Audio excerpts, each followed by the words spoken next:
ত্রয়োদশ জাতীয় সংসদ নির্বাচনকে সামনে রেখে লক্ষ্মীপুরের 4টি আসনের মধ্যে 2টি আসনে এখনো প্রার্থী ঘোষণা করেনি বিএনপি। এতে তৃণমূলে তৈরি হয়েছে চরম হতাশা, আর মনোনয়ন প্রত্যাশীদের মধ্যে দেখা দিয়েছে দ্বন্দ্ব। বিশেষ করে 4 আসনে জোটসঙ্গী জেএসডি ও বিএনপি নেতাদের পাল্টাপাল্টি অবস্থান এবং কর্মসূচি পরিস্থিতিকে আরও উত্তপ্ত করে তুলেছে। মোহাম্মদ সোহেল রানার রিপোর্ট, জানাচ্ছেন শাশ্বতী সরকার। আসন্ন ত্রয়োদশ জাতীয় সংসদ নির্বাচনকে ঘিরে সরব হয়ে উঠেছে লক্ষ্মীপুরের রাজনীতি।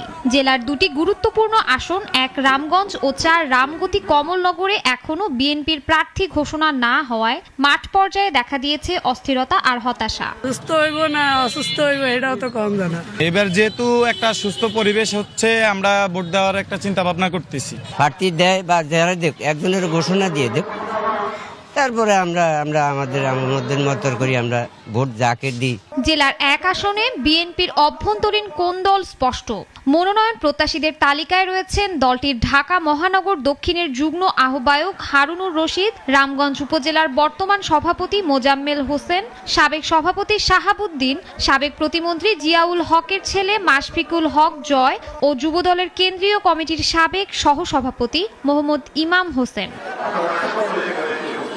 জেলার 4 আসনে উত্তেজনা আরও তীব্র। এই আসনে বিএনপির পক্ষ থেকে মাঠে রয়েছেন সহশিল্প ও বাণিজ্য বিষয়ক সম্পাদক এবিএম আশরাফুদ্দিন নিজাম।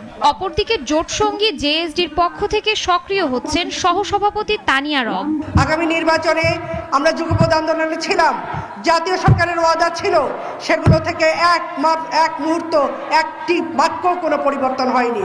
সুতরাং আমরা এখানে নির্বাচনী মাঠে লড়াই করব, তারা মার্কায় আমরা বিজয় ছিনিয়ে আনবো, আমরা যুগপৎভাবে সরকার গঠন করব। আমি হয়তো জয়লাভ করবো ইনশাল্লাহ। আর আমি ভোটের মাঠেই আছি, ভোটে আমার পেশা, নেশা। আমি বড় ব্যবসা করিনি, গত 24 বছর কোনো ব্যবসাই করিনি, কুইট করেছি। বরং 34 বছর বয়সে আমি এমপি হয়েছি, তারপর থেকে আর বিজনেস করিনি। তবে পাল্টাপাল্টি কর্মসূচি ও কঠিন ভাষার বক্তব্যে বেড়েছে রাজনৈতিক উত্তেজনা।